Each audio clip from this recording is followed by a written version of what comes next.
Hola, bienvenida. ¿Cómo estás, Jesús? Gracias por venir al programa.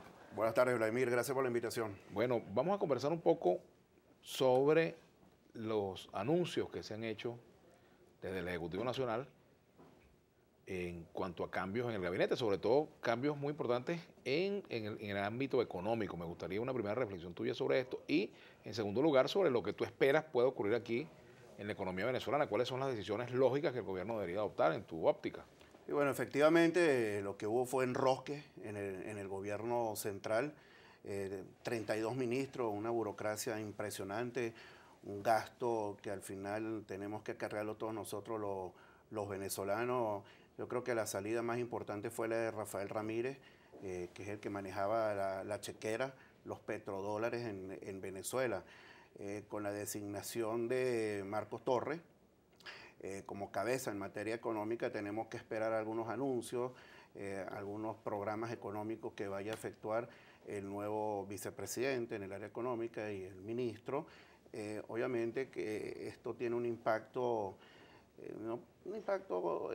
de alguna forma u otra desfavorable para la economía, porque Rafael Ramírez venía avanzando con una serie de temas: el incremento del precio de la gasolina, el ajuste del tipo de cambio, la unificación cambiaria.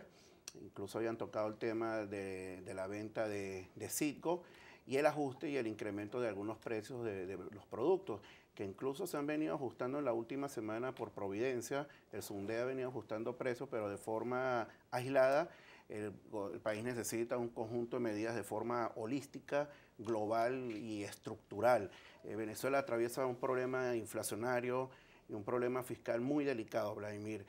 Ahora, Jesús, hablando de la inflación, que digamos es el problema de mayor peso, de más difícil manejo, que cuando se ha logrado bajar la inflación, pues no hemos llegado a un dígito hace mucho tiempo en Venezuela. Sí, exactamente. ¿Cuáles son los remedios? Primero las causas de la inflación y luego los remedios que hay que aplicar.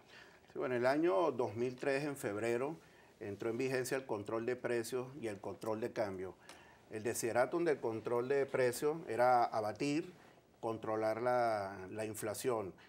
Desde que entró en vigencia el control de precios, la inflación acumulada hasta el mes de mayo, porque el Banco Central de Venezuela o el directorio del Banco Central de Venezuela no ha publicado la inflación de junio y julio, es 1.360%. Entonces significa que en materia inflacionaria el gobierno no ha atacado las raíces.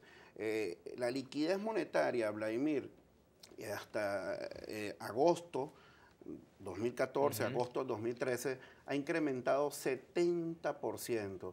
No es imposible, es inviable controlar la inflación o el embate inflacionario con la liquidez monetaria disparada. En segundo lugar, el financiamiento que viene efectuando el Banco Central de Venezuela a PDVSA.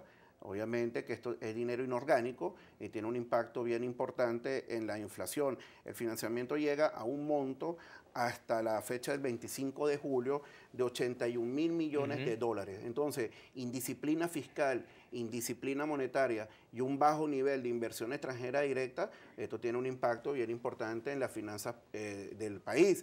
La inversión extranjera directa, Vladimir, la CEPAL publicó las cifras del año 2013.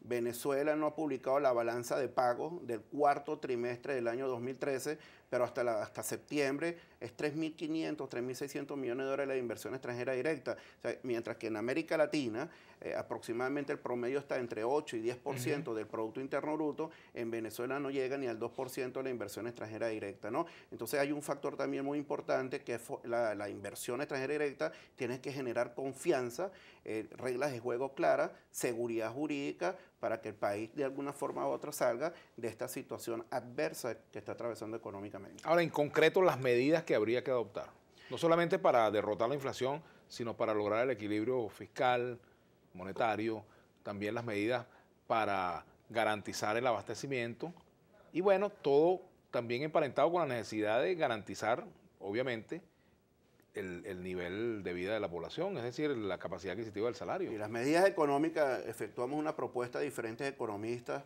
aproximadamente hace 2 meses, cuáles deberían de ser la ejecución en cada una de las áreas, ¿no? En lo que corresponde en lo monetario, como te acabo de indicar, disciplina monetaria, este incremento de la liquidez, de lo que técnicamente se denomina el M2 es 70%, de no es imposible controlar la inflación. En términos cambiarios, el 6.30... ¿Liquidez monetaria en bolívares? En bolívares. Ajá, En términos, porque también hay un problema de liquidez monetaria en dólares, ¿no? Sí, vamos a tocar ese Eso tema más tenemos que adelante. tocarlo también. Okay. En segundo lugar, el problema fiscal en Venezuela. Un déficit fiscal que cerró el año 2013 alrededor de 14-15% del Producto Interno Bruto, donde el gobierno gasta más de lo que le ingresa. El financiamiento que viene efectuando el Banco Central de Venezuela a PDVSA, hay que tomar decisiones allí en esa área. En tercer lugar, un plan de infraestructura nacional, ¿okay? Fomentar también la inversión en diferentes sectores de la economía, en el área de turismo, en el área agrícola, y las distorsiones cambiarias, que es insostenible una economía con un tipo de cambio 6.30, un tipo de cambio 11, un tipo de cambio 50 y otro tipo de cambio en el mercado paralelo. Bueno, esto genera fuertes distorsiones y desequilibrios en la economía interna del país, ¿no? Lo que ocurre es que el gobierno tiene el desideratum del socialismo del siglo XXI, no desea tomar esperamos que en esta cadena el gobierno tomara decisiones al respecto. Lo que hizo, bueno, fue una serie de enrosques en términos políticos y, bueno, soslayó el tema económico. Al parecer quedó en un segundo plano. Pero como te acabo de indicar, el venezolano común y corriente desea que su poder adquisitivo se fortalezca, desea empleo productivo y hay que abatir la inflación este año. Ahora, hay decisiones... Para cerrar ya la conclusión, este año vamos a cerrar con una inflación entre un 68 y un 70%, como la mayor inflación del mundo, superando la inflación del año 2013, que cerró en 56.2%. Los países de la región ya han publicado la inflación del mes de agosto. Bueno, Venezuela desconocemos la inflación del mes de junio, julio y próximamente agosto. Entonces exhortamos al Banco Central de Venezuela, al directorio, que difunda las cifras de inflación del primero y segundo trimestre del Producto Interno Bruto y del cuarto trimestre de la balanza de pago, porque la opacidad le causa un gran daño a la economía en Venezuela y a la imagen del país. Entiendo que también en algunos países, ¿no?, en Venezuela y también creo que en otros países está ocurriendo que se están cambiando los parámetros de medición de la coyuntura económica, ¿no? Sí, efectivamente es un tema que está en boga. Técnicamente, para explicarlo a las personas va a ser un poco abstracto y complejo. Es el índice de las Peires. Ahí está el segundo índice, que es el Paché, y un segundo que es un promedio de los dos, que es el índice de Fischer, ¿no? De todas formas, cualquier cambio de metodología que actualmente se aplica el índice de las Peires, ¿no? Pero cualquier cambio de metodología que aplique el gobierno por el Paché o por el método de Fischer, la inflación es un embate al poder adquisitivo de los venezolanos que no se puede soslayar y es imposible evitar el alto nivel inflacionario que está atravesando Venezuela. Tenemos una inflación acumulada aproximadamente, ¿no?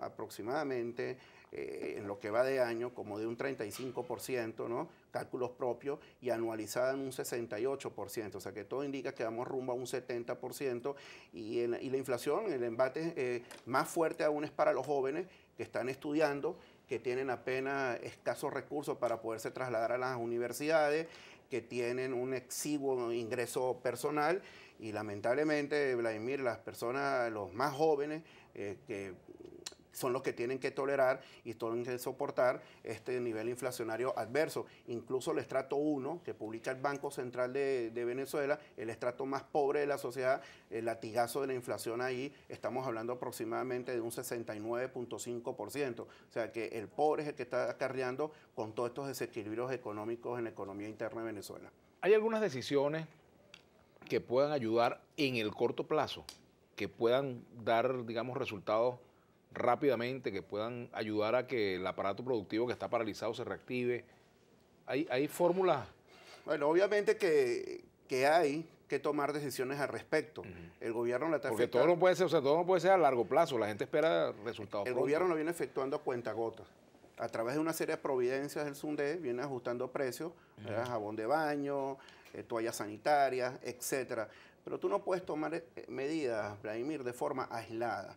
Como te acabo de indicar, el país requiere un programa económico coherente, viable a mediano y a largo plazo. En el corto plazo, tú tienes que darle señales a los mercados, señales a los mercados de que estás de alguna forma u otra aplicando estratagemas que van en beneficio del país. Pero este tema ya trillado de guerra económica, que definitivamente quien maneja las divisas en Venezuela, el 96% de las exportaciones totales es vía petróleo, y quien maneja las divisas, quien administra las divisas, quien asigna la divisa, es el gobierno central. Entonces no tiene sentido alguno este tema de guerra económica y continuar detractando a los sectores, por ejemplo, manufactura y comercio, que representan el 25% del Producto Interno Bruto, que el embate allí en esos dos sectores, Vladimir, tanto en manufactura y en comercio, extremadamente fuerte. Entonces, tienes que incentivar la producción en Venezuela. El sector manufactura viene en caída libre. El 2013 y 2014 ha disminuido significativamente. Este año va a cerrar en negativo y el sector comercio igual.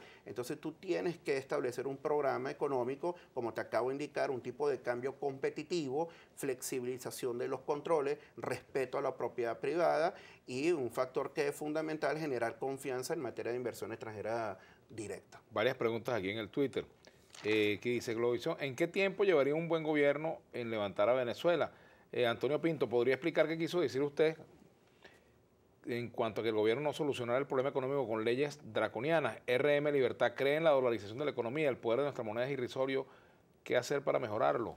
Bueno, obviamente que las leyes es un tema importante en la economía, pero no van a resolver los problemas estructurales que está atravesando Venezuela.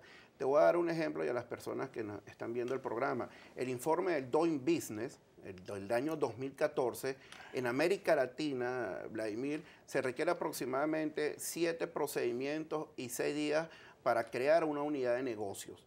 En Venezuela se requieren 17 procedimientos y 144 días para crear una unidad de negocios, o sea, una burocracia impresionante. Allí donde el gobierno también tiene que flexibilizar toda esta burocracia, porque en definitiva el sector privado es el gran motor y el gran oxígeno de la economía. La Fundación Heritage publica un índice de libertad económica, respeto a la propiedad privada, donde estén las reglas de juego claras.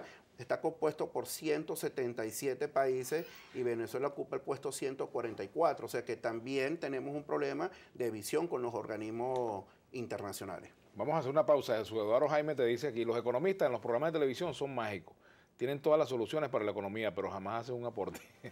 Bueno, una opinión, no, pues. Ahí, así es. Y bueno, vamos a la pausa y ya seguiremos conversando.